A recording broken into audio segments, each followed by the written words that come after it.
Let's get straight to it. 2011 BMW 535i.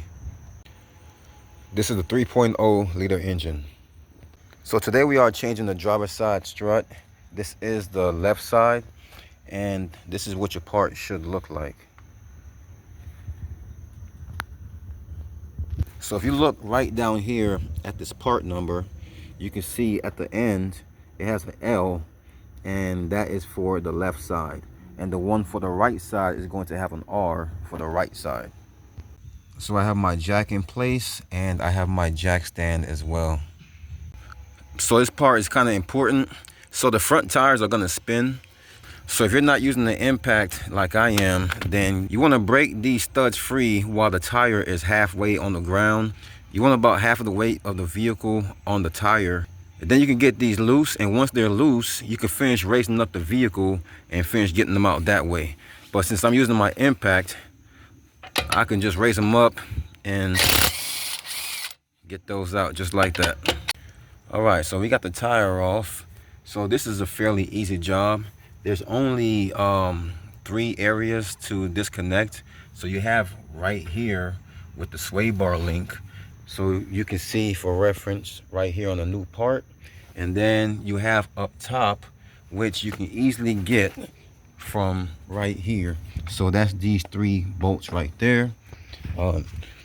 So you can see from the new part, that would be those 3 holes right there. And then the last part is at the bottom, right down here, where it forks off right here. So that would be this part right here on the new part. So it's not a hard job at all. So the first part we're going to detach is the sway bar link right here. So this is an 18mm nut to get off, to get the sway bar link out of here. If this spins on you and it won't come out, you can use a star bit or torx bit to get that out. You can hold it with the torx bit and put a wrench over this, and you can get that out that way if that gets stuck on you. But I'm going to use the impact and hope for the best. Hopefully this thing doesn't spin. All right, so we got that all the way out. Fairly easy. So what I'm going to do is I'm going to leave this in for now, and I'm going to remove the bottom. So right down here is a nut right here for us to remove right at the bottom of that fork. So let's get that nut removed, and we can punch that bolt out.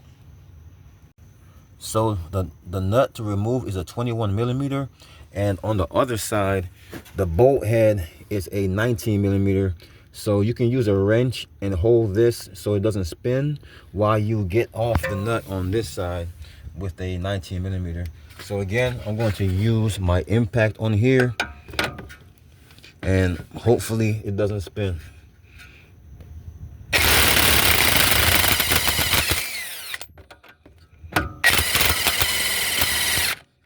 All right, so we got some spinning going on. So let me grab my 18mm wrench. All right, so I have my 18mm holding this side, and I'm going to use my impact on this side. All right, so just like that. I'm going to use a punch and a hammer to punch this through the other side, and I'm making sure I stay centered so I don't mess up these threads.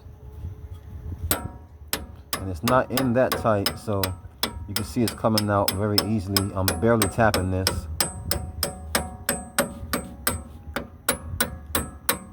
Barely tapping it. All right. So now that's free. Now we can go back up top. So now we're at the top. So these 3 bolts are 13mm, and when we get these out, this won't fall because it's still in here. This will be the last attachment that this is attached to once we get these 3 bolts out. So let's go ahead and get those out now.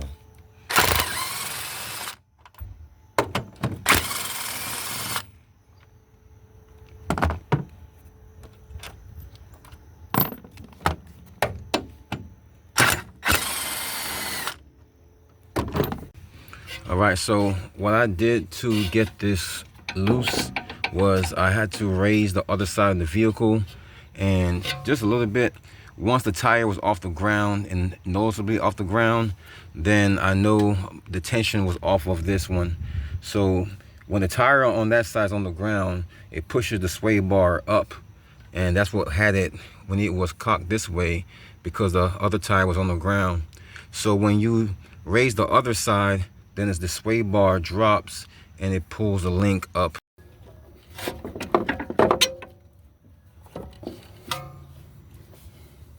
All right, and of course this is already loose on all other ends.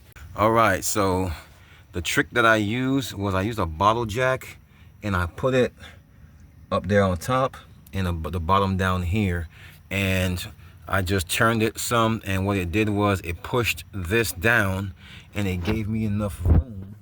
See, now I can, so that's loose up there, so I'm gonna have to lift this. In order to get this out, I have to lift it all the way to the top, and then at the bottom, so I can just guide the bottom up and over like that.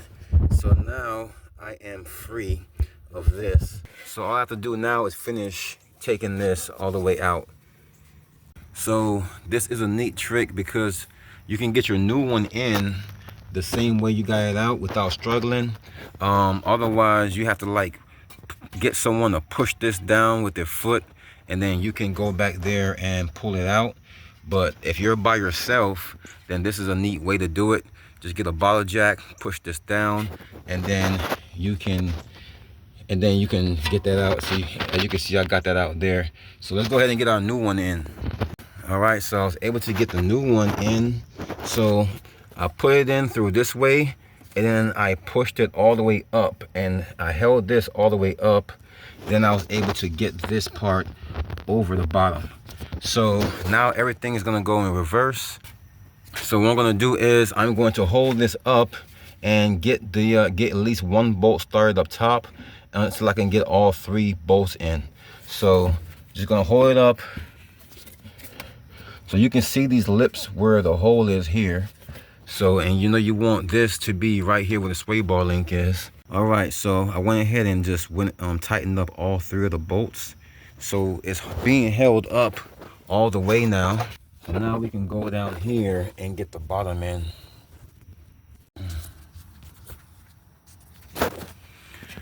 All right, so now that this part is up here, and we have down here pretty much over the lower control arm, so we can start to lower this down now.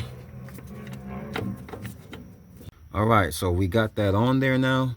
So remember, this was a 21 millimeter, and the one on that side is an 18. So you have to hold that side while you turn this side. Let's get that tightened down.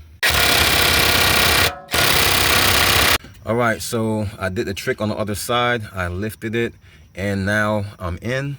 So I'm gonna go ahead and get my nut on here. So I was able to get this tight with the impact, but again, you may have to use a Torx bit to hold this and then tighten it up.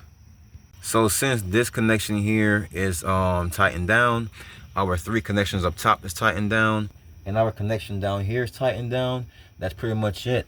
That is how you change the driver's side strut on this vehicle.